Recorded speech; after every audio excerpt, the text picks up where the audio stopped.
All right, Lucky's thoughts after what was one of the best competitions I've seen in my life in athletics, covering athletics. Georgia and Ohio State um, gave college football a gym.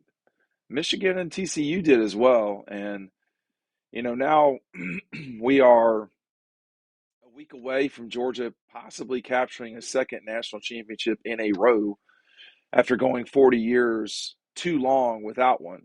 And they need to take advantage of this opportunity. But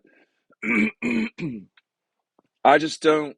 Sometimes you're at a loss for words about things that have happened. What I wrote on the site, and you'd get this if you sign up to our newsletter, which is the link is right down below.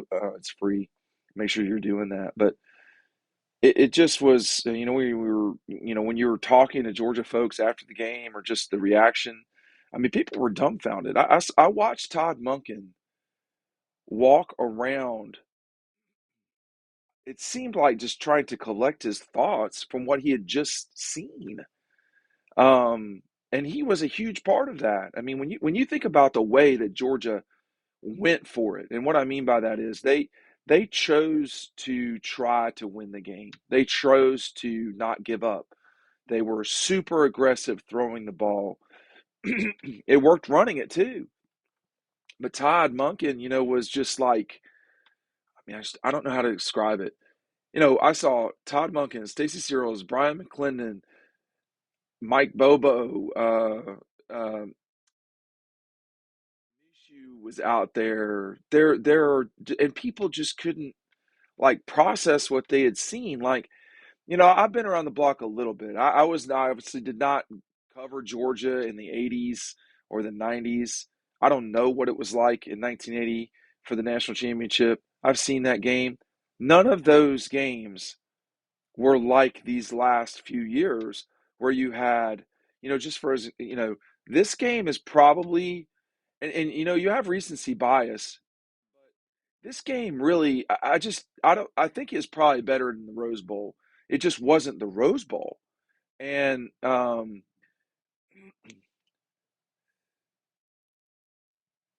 the the the way the two teams competed and fought, I thought Kirby got out coached. I thought Georgia got out coached, out schemed, whatever you want to call it, for an extended period of time in that game. I also think we've seen now that, well, first of all, games last 60 minutes. A, B, that Georgia's going to whip your ass in the fourth quarter. You'd better be ahead or you're in real trouble. We've seen that Georgia can scramble, and what I mean by that is like scrambling jets. They can they get down, they can come back. We've seen that against Missouri. We've seen that now against Ohio State. Um, these guys have won of their last 29 games. They've won all of them but one. And the next one they will be a double-digit favorite against a Big 12 non-champion uh, for another national championship. I mean, Georgia should win this game. It really felt like last night was for the national championship. Um, it really felt like that. I felt like that was the case. The problem is that's not the case. I mean, both teams, Texas Christian and Georgia, are coming off of, you know, emotional, uh, wins that will be written about for a long time at their respective institutions. The difference I think coming into this thing is, TCU, I don't think they're happy to be there, but no one expected this. They would legitimately be shocking the world by doing this. Georgia should win national championships. Georgia should win this national championship. That does not take away from the accomplishment of these young men, these and the older men, Kirby, etc. on the staff. We saw last night that the DNA that Georgia has developed inside of its program is one in which you're not going to just beat them once. You're going to have to beat them twice. You're going to have to do it for 60 minutes and you're going to have to get it done. That is real easy for me to say. Okay. I'm not the one out there having to tackle people. I'm not the one having to set the edge or shed blocks or sprint and then stop and then sprint again. I mean, I'm not having to do the manual labor of things. But all physical tolls aside, the mental toughness of the Georgia football program was full blown on display. And we have seen that from other teams. South Carolina got down to Clemson up there a month ago, and won that game. They won that game because they were mentally tough in that moment. Georgia Tech in 2014, the way they came back to beat Georgia in that game, that was mental toughness. That was no, we're going to do this. Last night, Ohio State didn't bury Georgia. They didn't. They never got the lead past 14 that I can recall. It might have been a different situation when you're down 14 if you're Georgia.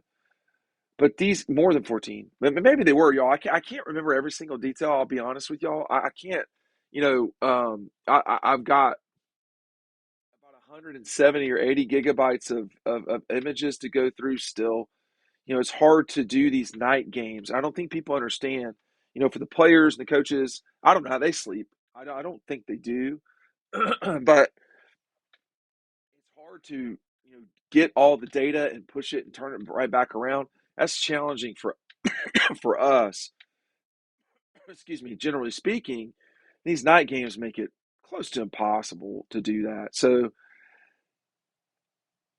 I say all that to say that the toughness of this team, I guess, starts with Stetson. I mean, I guess it really starts with Kirby.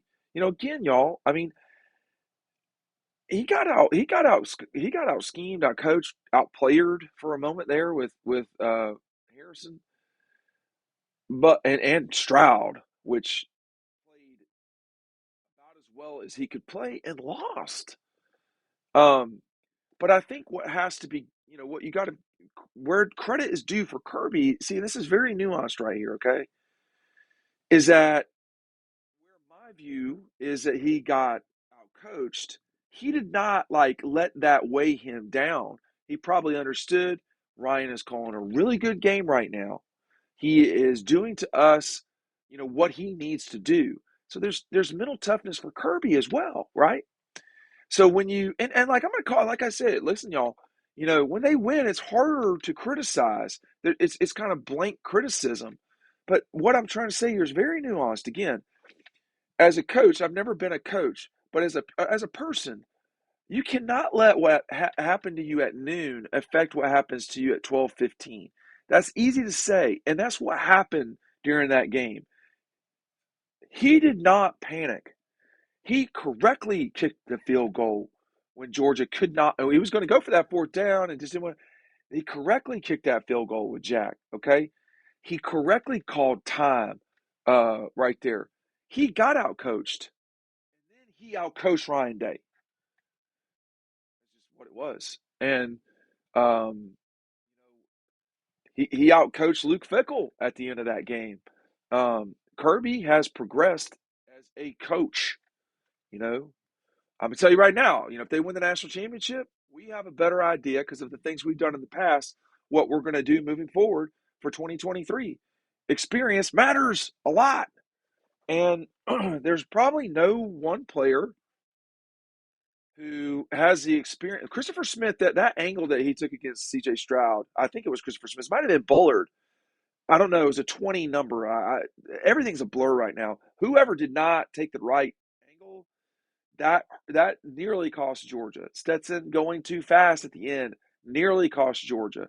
But they dug in their paws and they stuck in there and they continue to fight. Let me make sure y'all are visiting Red Zone. Mindy and Scott are locally owned business. They do not pay me for this. I am telling you to go there. It is a great store downtown in Athens. I don't want to forget my friends at Red Zone, and make sure you're signing up for the newsletter. But I only as I mentioned Scott and Mindy specifically. Scott texted me and said, "Hey, I'm rewatching this end of this game." And Dylan and I stayed up, too. But Matt eventually left. We stayed up and watched the end of this game. I've still not watched the national championship from last year. This game was just like cacophony of emotions. I mean, those poor Ohio State people, that was tough. That was a brutal, soul snatching loss. I mean, my heart goes out to him, and I am not being facetious. That was brutal. Um, they deserved to win that game, but they didn't. And Georgia's deserved to win games they've lost. 2017 Alabama national championship. You know, it happens. 2012 SEC championship against Alabama, but you got to do it. And I don't know that if you cut Stetson, if like assassin just bleeds out or something, but he seems to understand and play in huge situations in ways that very few people in college football history have. Um, we know that now because there's so much data. We what I mean by that is Stetson's not playing his fifth game. This is like start number 30 something or whatever. So I just think for the Larry Munsons of the world, it would be easier if Stetson would start that in the first quarter or the second. I mean, he didn't play well at times during that game. The offensive line was, I don't want to say anything about the offensive line. It's hard for me to see that sometimes. Certain things are harder to see, but it's not hard to see it's like he was turning two when he threw that ball to Brock Bowers. I mean, they were in dire straits right there. Um, and let me tell you, speaking of dire straits, it was so far away from me that they win that game at that moment. I mean, that was tough. But again, mental toughness should not be undervalued. Mental toughness is you have been told, I have cancer. You know, excuse me, the doctor says to you, you have cancer, your child has cancer. You know, that is real trouble. And mental toughness is the ability to compartmentalize that and say, what can I do to fight right now? And Georgia had Stetson, Georgia, Dominique Blaylock, Christopher Smith, everybody, Keeley. Keeley kept fighting and fighting and fighting and fighting. It was not a great night for him. I mean, I don't know enough about football to say, but he almost had that pick right at the end. It was just like all Keeley is just trying to change the game. And all of those guys are, and they just kept fighting. I mean, that's hard, man. A lot of people gave up on Georgia. I mean, it did not look like they were going to win. And um,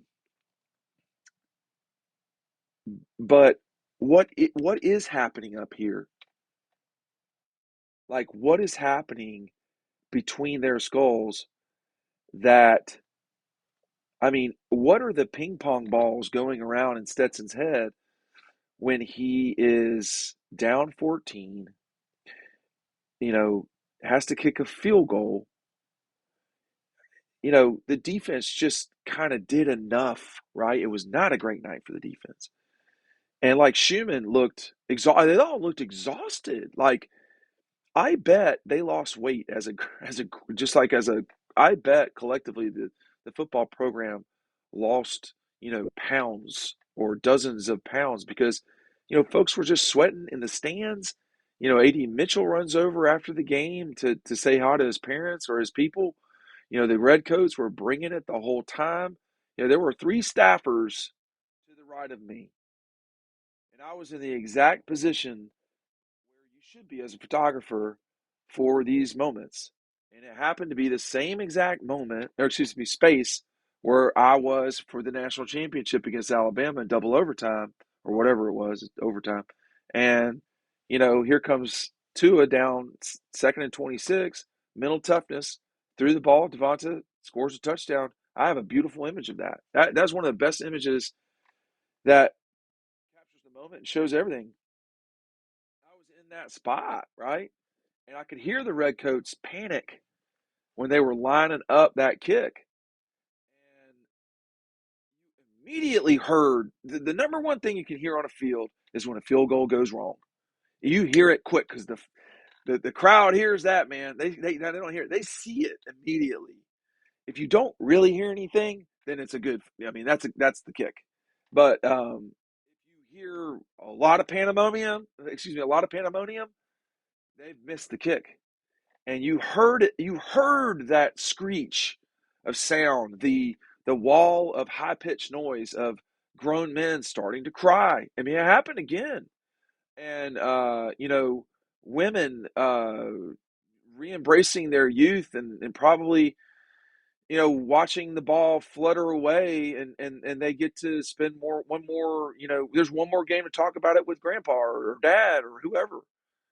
That's what that was.